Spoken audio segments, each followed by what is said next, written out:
Kanino kaya yung sinasantok ni tatay na ano?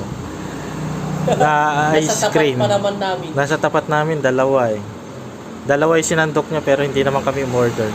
Tingnan natin, ako patay ka. Saan ka pupunta? Darating na. Magkano yan, tay? 60, sir. 31? Wala kayo? Patay ka. Dahil kumusta naman yung ano, ice cream mo? Gawa niyo po ito? Ah, Tingnan muna natin, oh. kaya nga. Tingnan. Umorder ka? Sabi ko, inuupay. Nagis ko. Ako? Ito ang matinding marketing. Hindi kami umorder pero nagtakal na kaagad.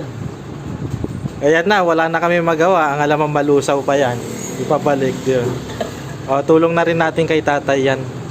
O, good luck. Good job, tay. Salamat.